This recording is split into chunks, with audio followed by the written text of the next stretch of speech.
É isso aí, pessoal. Como eu havia prometido para vocês, meus irmãos, minhas ovelhas, Igreja Presbiteriana de Valinhos, falar sobre as 70 semanas, mas como é de costume, vocês já devem saber, o pastor aqui esqueceu que teríamos a semana de Páscoa, o fim de semana de Páscoa, aí no meio do caminho, e eu não poderia dar essa aula sobre esse assunto que eu acho tão interessante. Não sei se você vai achar ou se eu vou conseguir transmitir o quão interessante ele é, mas decidi então gravar esse estudo aqui e poder compartilhar com os irmãos sobre as 70 semanas de Daniel. O que Daniel estava falando aí?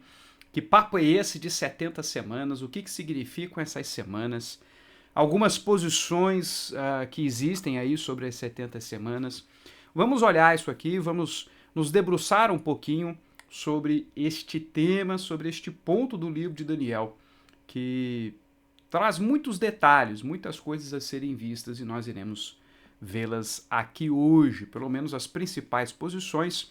Algumas ideias, eu vou dizer, obviamente, a minha posição, aquilo que eu penso, o que eu acho do que se está se falando sobre as 70 semanas de Daniel. Tá ok? Vamos começar pelo texto bíblico, né? Vamos olhar o que o texto bíblico está a nos dizer, correto? Porque antes de tudo, ou acima de tudo, nós estamos aqui para olhar o que a palavra de Deus nos ensina. Tá aqui, vamos colocar para vocês aqui o texto bíblico. Tá aí, ó. As 70 semanas de Daniel, a profecia conforme aparece em Daniel capítulo 9. Diz assim: falava eu ainda e orava e confessava o meu pecado e o pecado do meu povo de Israel, e lançava a minha súplica perante a face do Senhor meu Deus, pelo monte santo do meu Deus. Falava ainda na oração, quando o homem Gabriel, que eu tinha observado na minha visão ao princípio, veio rapidamente, voando e me tocou à hora do sacrifício da tarde. Ele queria instruir-me, falou comigo e disse: Daniel, agora saí para fazer-te entender o sentido. No princípio das tuas súplicas saiu a ordem e eu vim para tu declarar, porque és muito amado. Considera, pois, a coisa e entende a visão. Então, basicamente, o que Gabriel veio dizer para Daniel foi: pega a visão. Pega a visão que Deus vai dar para você aqui nesse momento.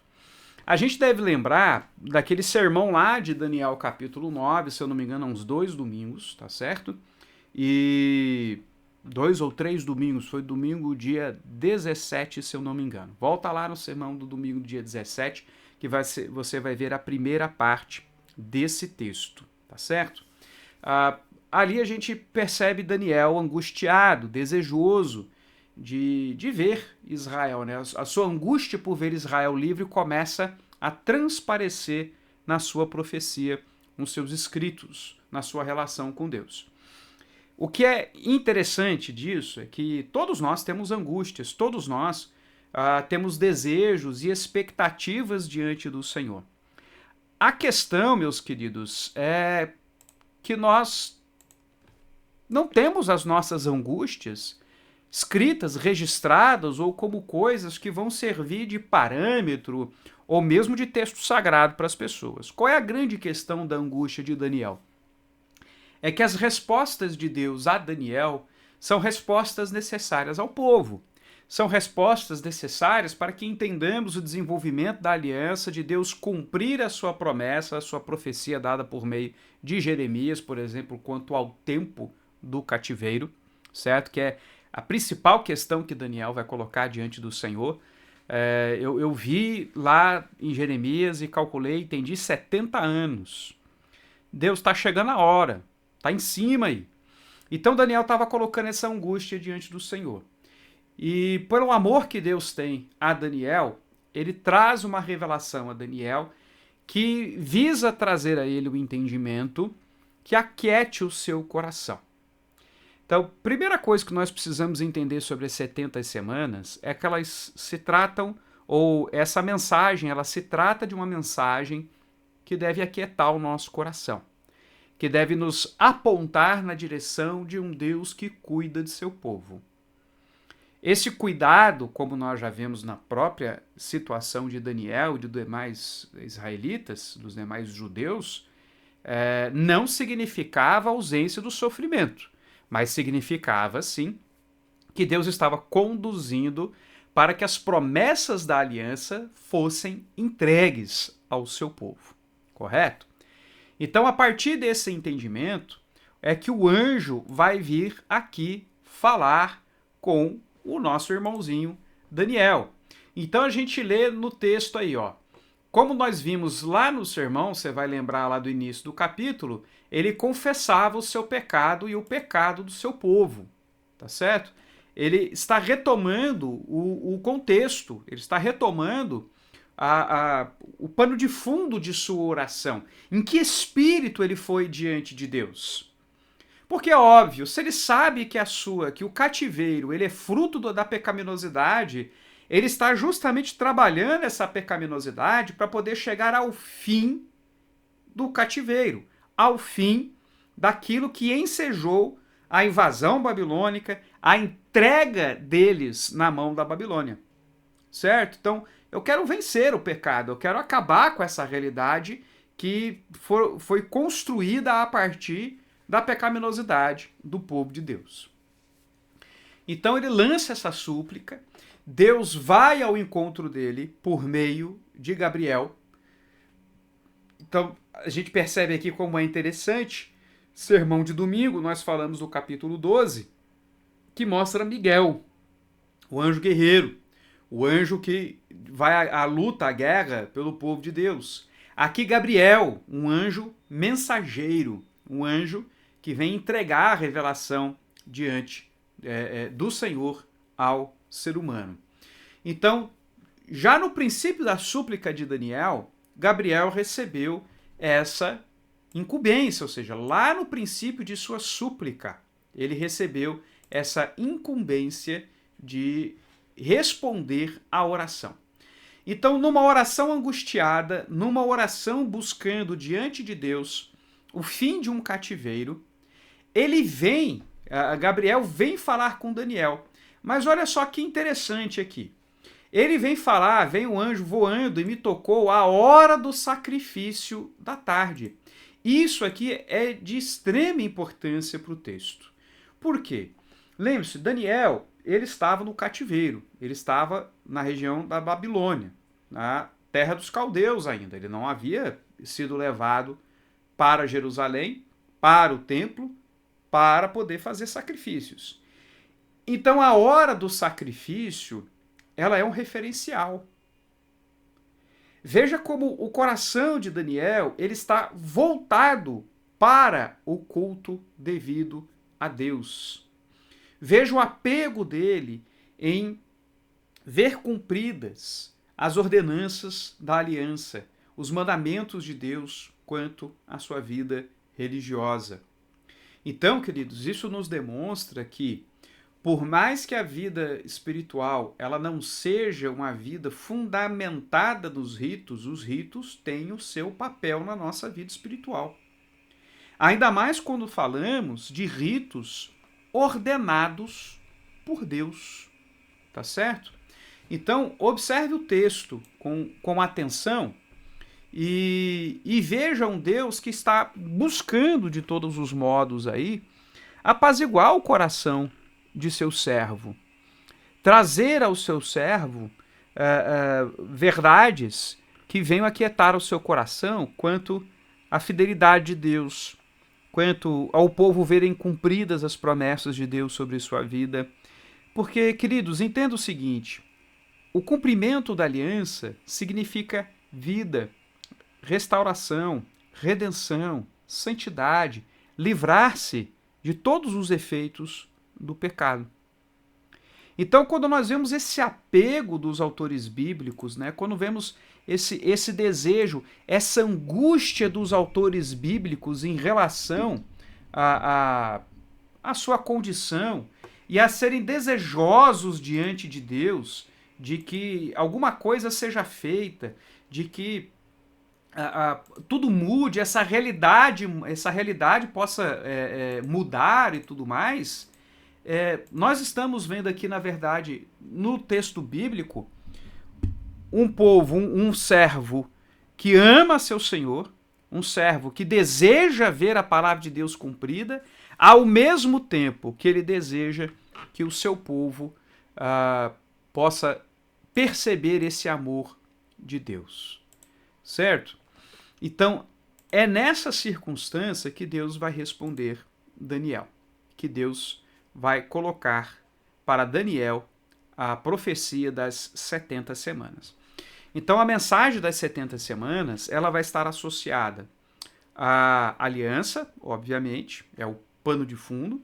Ela vai estar associada à realidade pecaminosa que Israel está vivendo, e ela vai estar associada ao culto, ou seja, vão ter elementos culticos ali, e ela vai estar associada também a trazer esperança, a trazer um norte para o povo de Deus, no sentido de que Deus está cuidando de todas as coisas, tá certo? Então, olhando as 70 semanas propriamente ditas, né? 70 semanas estão determinadas sobre o teu povo e sobre a tua cidade, tua santa cidade, para fazer cessar a transgressão, para dar fim aos pecados, para expiar a iniquidade, para trazer a justiça eterna, para selar a visão e a profecia e para ungir o Santo dos Santos. Sabe e entende desde a saída da ordem para restaurar e para edificar Jerusalém, até o ungido ao príncipe, 70 semanas e 62 semanas. 7 semanas, perdão. 7 semanas e 62 semanas. As praças e as circunvalações se reedificarão, mas em tempos angustiosos. Depois das 62 semanas será morto o ungido, e já não estará. E o povo de um príncipe que há de vir destruirá a cidade e o santuário, e o seu fim será num dilúvio, e até o fim haverá guerra, desolações são determinadas. Ele fará firme aliança com muitos. Por uma semana, na metade da semana, fará cessar o sacrifício e a oferta de manjares sobre a asa das abominações.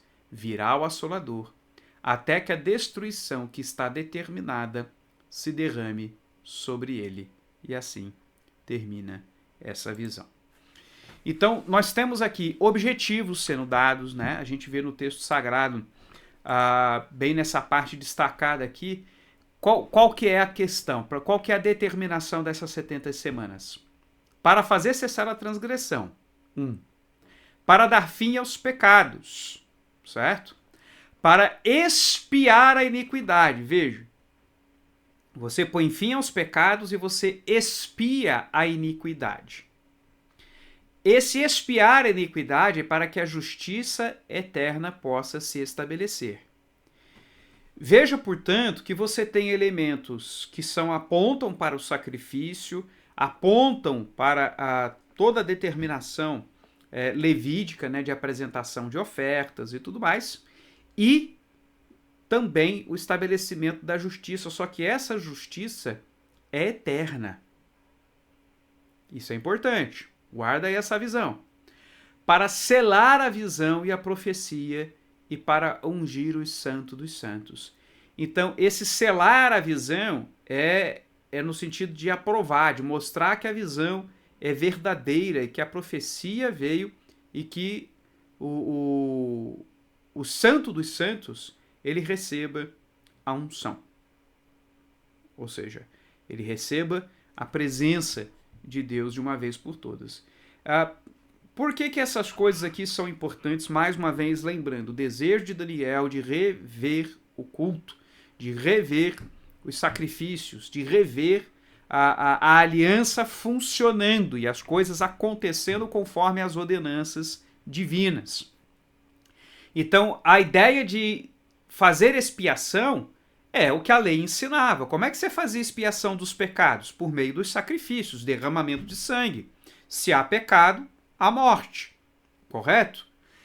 Só que a justiça que esses sacrifícios traziam era uma justiça, assim, pontual, porque esses sacrifícios eles eram repetidos. Não era uma justiça eterna. Não selava a visão, tá? Então, para que o Santo dos Santos ele fosse ungido de uma vez por todas aqui, ou seja, a presença de Deus fosse permanente, a justiça tinha de ser eterna e a visão teria de ser selada, coisa que os sacrifícios levíticos não faziam. Isso a gente sabe pelo autor de Hebreus, que diziam que essas coisas elas eram santificações da carne.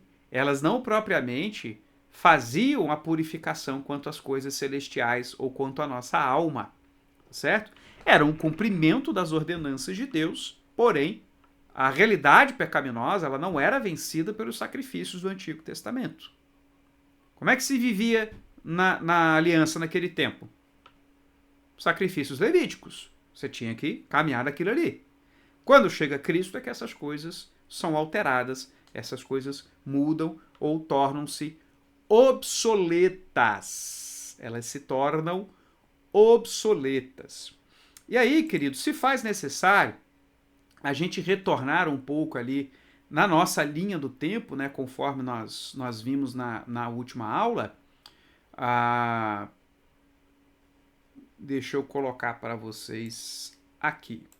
Né? Na última aula nós mais ou menos paramos por aqui, né? Teve a morte de Nabucodonosor, depois Belsazar passa a dominar aí a região da Babilônia, e aí nós vemos a conquista de Ciro, já em torno do ano 538 e 539, quando Zorobabel começa a retornar com os primeiros refugiados aí para a terra prometida.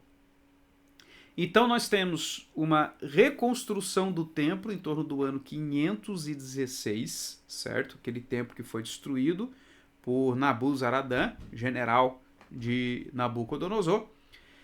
E depois nós temos aí a reconstrução dos muros de Jerusalém por volta do ano 445. Queridos, veja o espaço temporal entre as coisas. Essas coisas aqui, elas não ocorrem de uma hora para outra. Lembremos que o povo ser levado da Babilônia de volta para Israel é como um segundo êxodo. Não durou os 40 anos, né, de transição, né, porque durou 70 anos o exílio, não durou os 450 do Egito, mas durou aí 70 anos, porém, e a caminhada também foi menor. Mas é um novo êxodo, é o povo retornando à terra de Deus. Ou seja, então você tem vários períodos. Você tem essa primeira leva de irmãos aí de Israel, né, de povo de Israel, que retornou para Jerusalém, para a terra prometida, mas você vai tendo levas e mais levas. Foram umas 3 ou 4 levas, nós vimos isso quando nós estudamos os livros de Neemias e Esdras, tá certo? Aí nós vamos ter, no ano 167, aqui eu tô, obviamente, você está percebendo que eu tô pegando os pontos cruciais, tá certo? Eu não tô fazendo um detalhamento da história toda de Israel até chegar aqui. Você vai ter o Império Grego aí, o Seleucida, ou o Selecilda, né? Rapaz, agora a pronúncia ficou danada. Bom, você tá entendendo aí. E você tem aí no período de Antíoco Epifânio, no ano de 167, a chegada deles a Jerusalém e ele vituperando, profanando esse templo que foi reconstruído aí em 516. Então você vê aí quase 400 anos transcorrendo até esse período aqui de Antíoco Epifânio, tá ok? Depois nós temos aí no ano 0 o nascimento de Jesus, é o Marco 0, né? Lembrando que daqui tudo transcorre do maior para o menor, e agora do menor para o maior. Nós vamos ter aqui o batismo de Jesus no ano 30, tá ok? E a destruição de Jerusalém, que foi reconstruída no ano 70. Eu pulei aqui, eu devia ter colocado, eu esqueci de colocar aqui o ano 70. Como é que eu fui esquecer do ano 70, né? E do templo, só para ilustrar, que senão fica aí o negócio fora para os irmãos. Deixa eu ver aqui se eu consegui colocar. Aí, agora sim, surgiu aí a destruição do templo no ano 70. Maravilha, queridos. Então, nós temos essa destruição do templo no ano 70, que ela é extremamente importante, porque não só o templo, né? Jerusalém, ela foi sitiada, tá ok? Jerusalém, ela foi tomada pelo Império Romano, depois uma revolta que se começou aí, mas aí a ordem foi, invade, destrói tudo, acaba com tudo. Destrói esse negócio daí. Então, nós temos aí, a partir do 135, uma destruição permanente do templo, que é aí que vai entrar essas datas aí para o nosso estudo aqui das 70 semanas, tá ok? Então, 70 semanas, elas vão nos gerar uma série de problemas, e por isso nós temos uma série de posições. E quais são essas posições?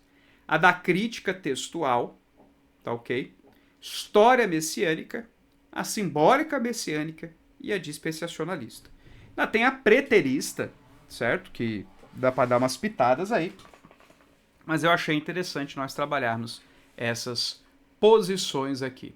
A crítica textual, como ela vai entender cada uma das questões aí do texto. Primeira coisa, o que seriam as 70 semanas? Algo que vai ocorrer com todas as posições. Todos eles vão entender que o número 7 da semana indica que você tem que ter aí uma contagem de 7 anos. Então, são 70 semanas vezes 7, você vai ter 490 anos dentro da simbologia da própria profecia que está sendo entregue, tá bom? Esse lugar sagrado que se refere aí no verso 24 é o templo do Senhor. Esse príncipe aí que aparece no capítulo 25 é um líder judeu. É um líder judeu da época, que provavelmente um rei,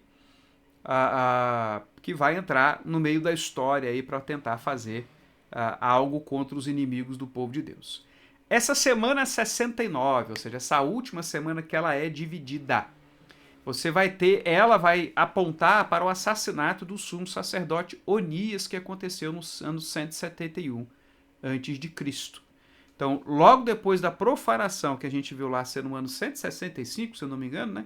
Por Antíoco Epifânio, a profanação do templo, você tem um assassinato do sumo sacerdote, ou seja, é um ataque maior às ordenanças, ao bom encaminhamento dos sacrifícios judeus, tá certo? Do sacrifício aí do templo.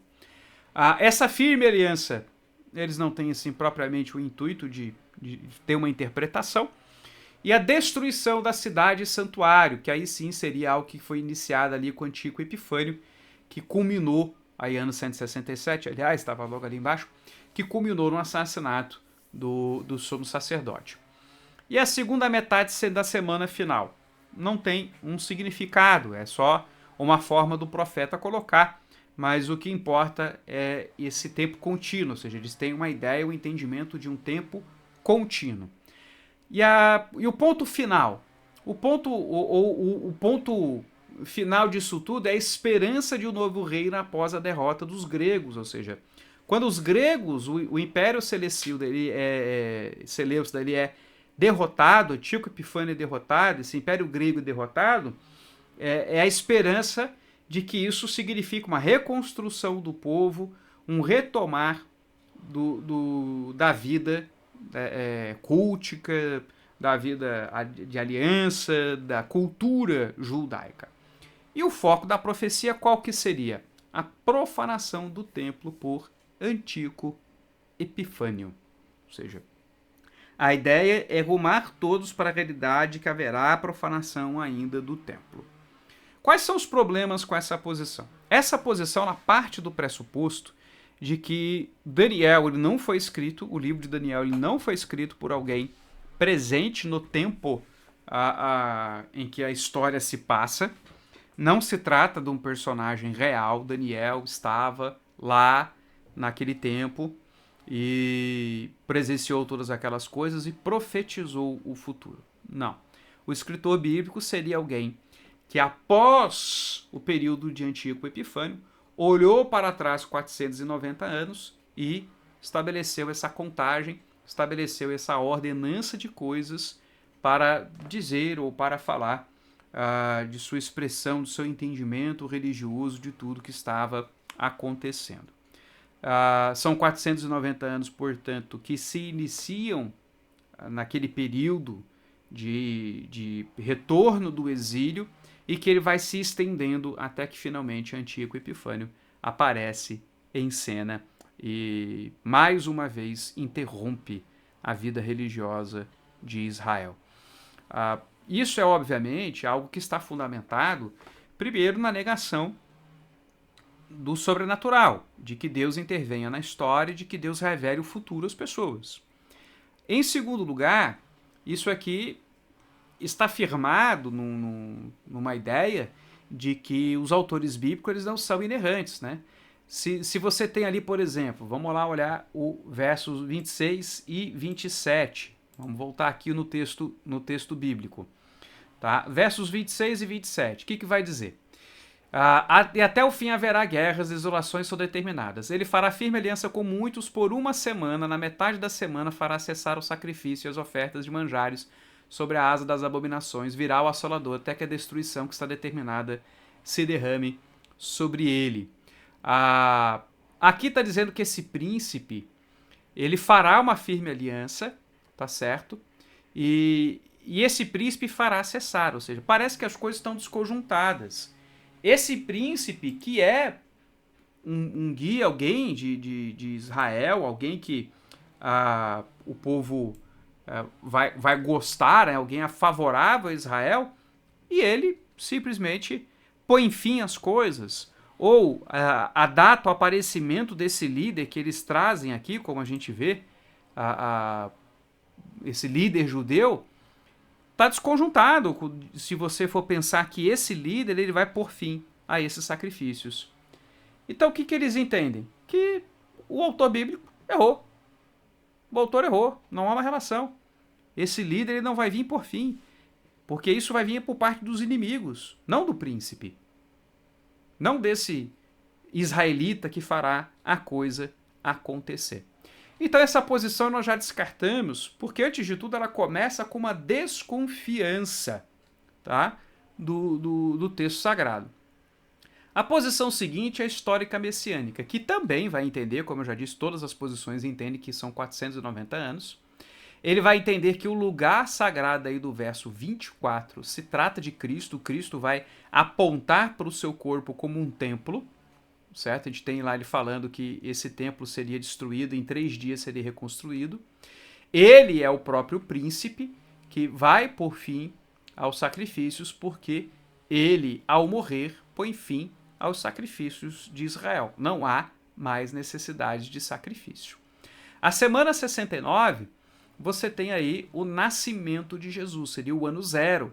Então você tem um período de 68 semanas transcorrendo até ali mais ou menos a vinda de Cristo, né? Ou seja, você tem aí um período longo, portanto, os 490 anos, eles não são sequenciais, tá ok? Eles não são sequenciais. Então, o que importa é a última semana, você tem um pedaço do Antigo Testamento, um bom pedaço que seria para o Antigo Testamento transcorrendo, até a semana 69.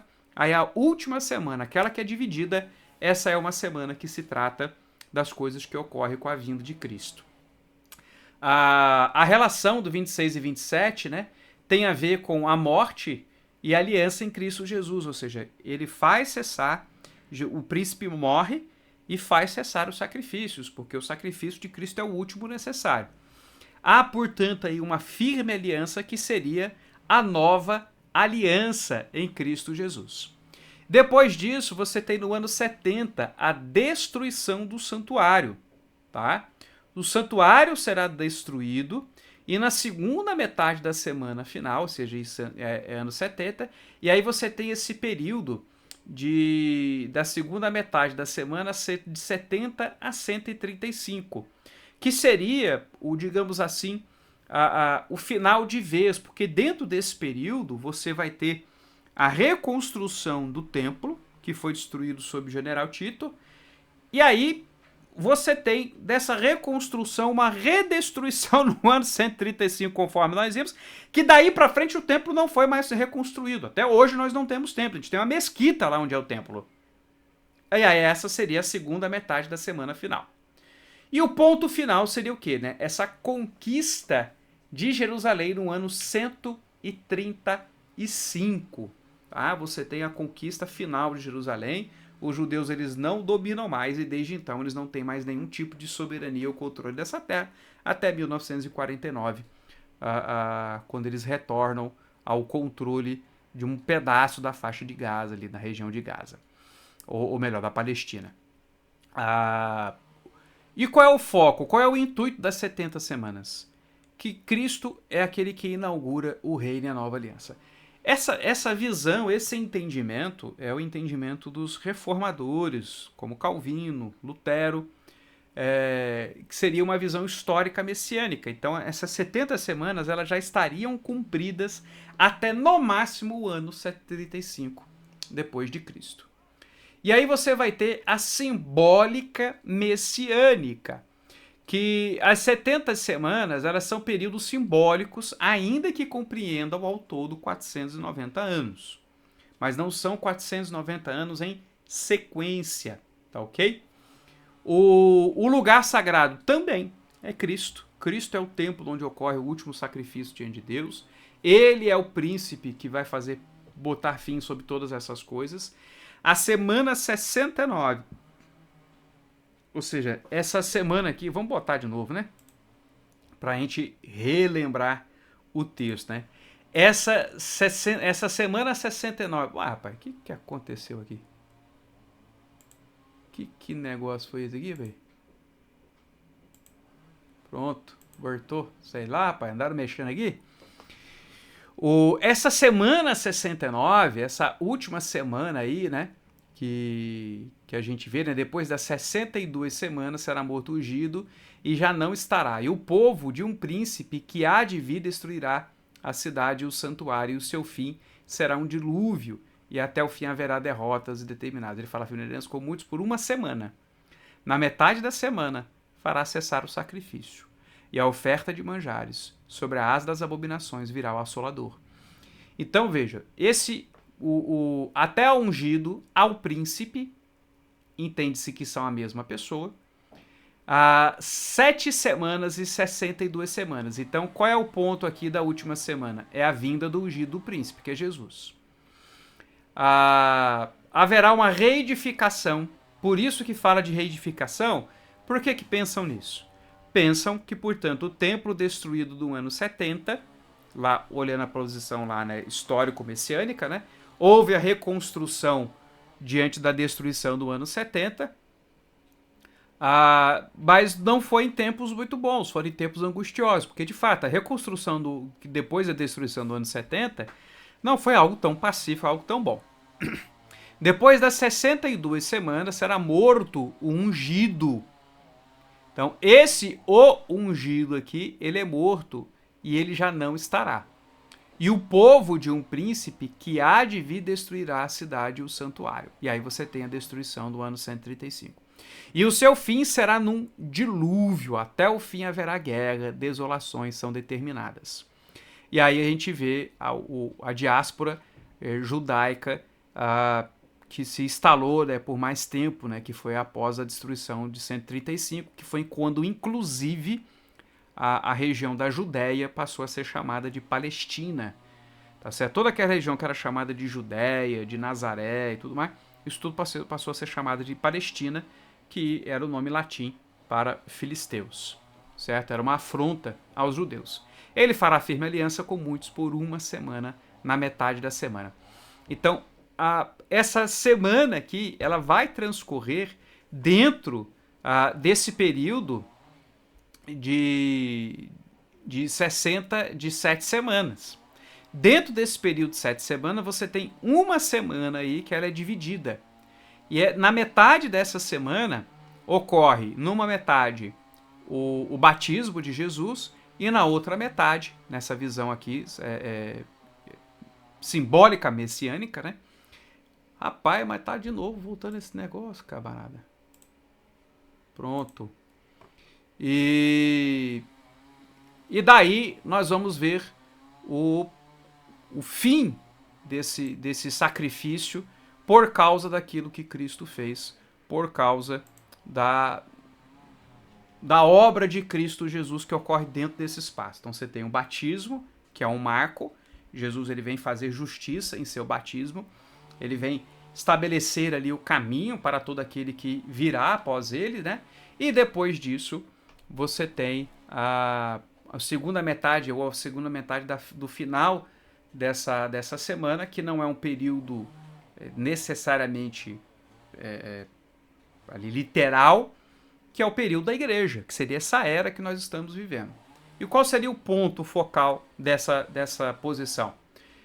Falar que Cristo volta e da derrota do anticristo de Satanás nessa história, que é esse que se levanta para destruir, para avançar sobre o povo de Deus, que aí a gente olha muito para Apocalipse. E o foco dessa profecia, portanto, está como sendo Cristo aquele que consuma o reino e estabelece a nova aliança, botando fim aos sacrifícios. Qual é a crítica dessa posição? A posição anterior. O sacrifício de Cristo na posição anterior, ele é colocado como aquilo que põe fim aos sacrifícios de Israel. Só que o sacrifício de Cristo não fez isso.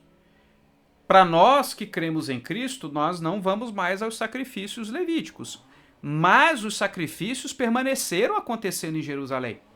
Jesus morreu na cruz do Calvário e os judeus continuaram a sacrificar no templo. Eles não criam em Jesus, eles não pararam com o seu sistema sacrificial. Então você não tem um cumprimento. Quando que ocorre esse cumprimento, se a gente for pensar bem? Só no ano de 135. Que é quando acaba o templo, não há mais templo, não há mais sacrifício, não houve mais sacrifício até os dias de hoje. Nós não temos sacrifícios em Israel. Tá ok? Se Israel tivesse templo, eles teriam sacrifício, porque ainda está valendo essa lei. Tá? Então, por isso essa posição, ao compreender que os períodos não são sequenciais, ainda que você entenda que Deus separou períodos que possa, no final das contas, serem contados em termos de anos e tudo mais, esses anos eles não são sequenciais, mas demonstram que Deus vai trazer períodos na história em que fatos importantes vão acontecer para o cumprimento da aliança e conduzindo as coisas a Cristo Jesus. Tá ok? Próxima posição. O que vai dizer aí? As 70 semanas aí são 490 anos, são os dispensacionalistas, né? E esses 490 anos, eles não são sequenciais. A igreja é uma lacuna aí, tá? A igreja não está incluída dentro desses 490 anos. O lugar sagrado é o templo, o príncipe é Cristo.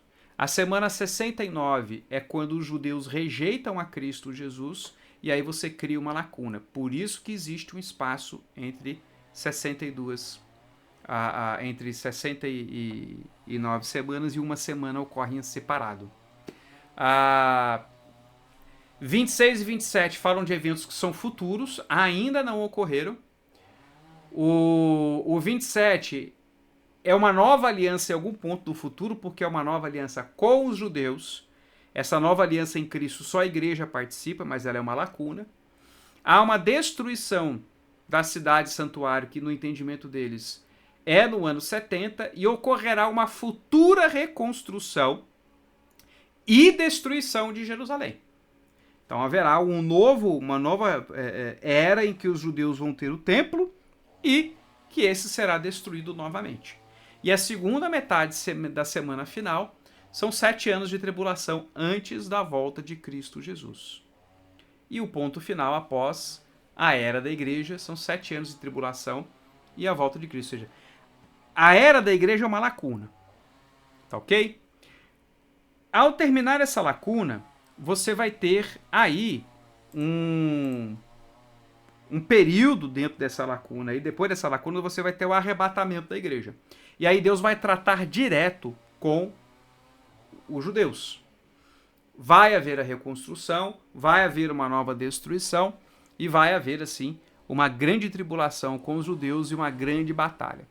Então, qual seria o ponto final ou o ponto focal dessa profecia para os dispensacionalistas? Qual vai ser o destino do povo judeu? Então, a igreja, ela é um hiato aí nessa história. Por isso que os 490 anos, eles são literais, mas não sequenciais. Você tem um gap, você tem uma lacuna grande aí de tempo, que é a presença da igreja, que já está durando aí 2000 anos, tá certo? Mas ao final dessa lacuna, seja lá quando for, você terá a reconstrução do templo, a destruição do templo, a guerra com os povos judeus, a tribulação do povo judeu, Jesus Cristo vencendo, restaurando o Israel e aí se unindo novamente com a igreja e formando a nova Jerusalém. Porque nesse ponto, sim, os dispensacionalistas creem que depois judeus e a igreja serão um só povo na eternidade. Quais seriam as dificuldades aí, portanto? Né? O que você tem que definir aí diante de você? Primeira coisa, o texto é inspirado? Deus revelou o futuro para Daniel? Segunda questão, são um ou dois períodos? É um período só, e essa lacuna que é colocada aí, ela não fala de uma lacuna de tempo, mas ela fala de uma semana que é como se fosse tirar um foco mais aprofundado? Ou de fato existem espaços entre períodos aí dentro das 70 semanas? É tudo simbólico, tudo literal? Há simbologia com coisas literais acontecendo aí no meio? Né? Quando que começariam essas 70 semanas?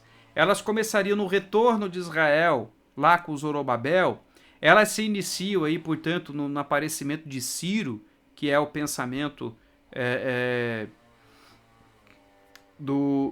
da posição da crítica, ou seria a partir da reconstrução do templo, dos muros de Jerusalém, conforme a posição histórica messiânica, né?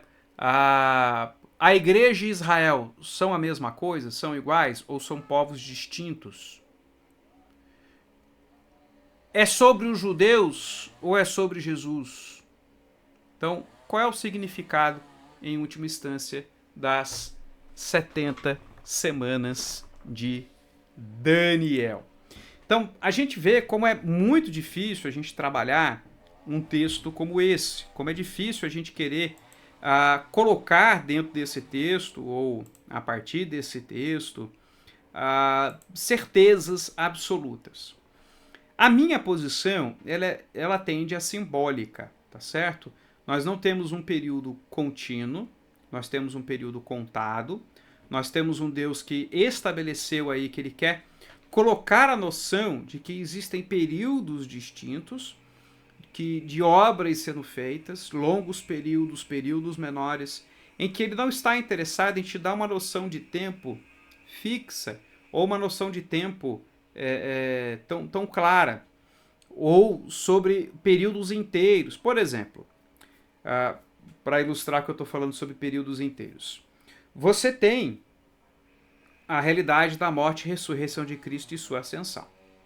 Até aqui, para a sua volta, já durou 2000 anos. Então, a profecia, ela vai tratar, num pequeno e curto período de tempo, nascimento, batismo, morte, ressurreição e ascensão de Cristo, e depois vai falar de sua volta. Ela não vai trabalhar esse período entre a ascensão e a volta de Cristo Jesus. Ela vai trabalhar aqueles eventos que são significativos para o cumprimento da aliança. Tem um gap? Tem um grande período aí diante de nós? Tem. Mas esse período, ele não está transcorrendo como o cumprimento ou com obras efetivas para o cumprimento da aliança. Nós estamos vivendo a aliança de Deus nesse período da igreja, porém aguardando o cumprimento final nela na volta de Cristo Jesus. Certo? Então, sim, esse ungido, ele fará cessar os sacrifícios. Jesus de Cristo, de fato, ele fez cessar esses sacrifícios. Tá? Houve, sim, digamos, um dilúvio de uma hoste romana entrando em Jerusalém e destruindo tudo. Mas ainda haverá guerras, desolações e tantas coisas que haverão a acontecer. Mas o ungido, ele fez uma firme aliança com o seu povo. Em Jesus Cristo você tem essa aliança com muitos que já não é mais só algo focado nos judeus. Algo espalhado sobre todos. Mas há um fim, há um momento em que, para todos esses, sejam judeus que creram em Jesus ou gentios que creem em Jesus, que eles entendem que o sacrifício cessou e todas as ofertas de manjares. Tá? E aí virá o assolador, aí virão abominações, aí virá a destruição que está determinada a se derramar sobre todos esses que se levantam contra o povo de Deus. Então eu creio que as 70 semanas, ela tem períodos que transcorrem aí no Antigo Testamento para coisas que estavam se iniciando ali no tempo de Daniel, mas ao mesmo tempo Deus quer dar uma visão a Daniel de que tudo aquilo que ele tem por expectativa, por desejo, não está para se cumprir tão logo. Vai vir o ungido. Esse príncipe que vai ungir os santos dos santos. E é por isso que eu quis ressaltar, retornando aqui ao texto, acabei de tirar, que eu quis ressaltar essa questão para trazer justiça eterna, para pôr um selo nessa visão, ou seja, para que a coisa fique estabelecida de uma vez por todas, e para ungir os santos dos santos. Lembre-se, queridos, a unção no Novo Testamento, a gente vem ao entendimento de que é o Espírito Santo. Jesus é aquele que foi com o Espírito sem medida para os santos dos santos, isso é, para a presença de Deus, para o santo do santo celestial, tornando inútil o santo dos santos do templo físico. Tá certo? Então, quando que tem um cumprimento disso daqui? Quando que vem justiça eterna? Quando que o santo dos santos da presença de Deus, de fato, é ungido, ou seja, tem a presença do Espírito sem medida, com a ida de Jesus Cristo, a presença de Deus, apresentando sacrifício pelos nossos pecados. Tá certo? Há uma destruição determinada, há tempos difíceis que virão pela frente, mas Daniel deve entender que o ungido de Deus, ele virá por fim a todas essas coisas. Ele virá estabelecer tudo aquilo que Daniel tanto deseja. Então Deus não está dizendo para Daniel que essas coisas estão para se cumprir, que tudo vai ficar resolvido. Deus está dizendo para Daniel que o tempo está determinado. Virá o Messias que eles tanto precisam, que é o ungido. Messias, Cristo, Machia, é ungido. O ungido virá e fará todas essas coisas. Existem períodos de acontecimentos para se cumprirem. E Daniel precisa compreender que Deus, portanto, está no controle. Conforme preguei no último domingo, a gente precisa crer no autor do livro. A gente precisa crer que ele fará cumprir todas essas coisas, que os inimigos do povo de Deus irão se levantar. Deus está dizendo para Daniel, tem novos inimigos para virem, mas o ungido irá fazer cessar os sacrifícios. Ou seja, Daniel, você está aí na hora do sacrifício, recebendo essa mensagem do Gabriel, mas o príncipe, o ungido, ele fará cessar os sacrifícios. Mas não porque ele destruirá o templo, não porque ele vai acabar com a aliança, mas porque ele vai cumpri-la. Os sacrifícios não serão mais necessários.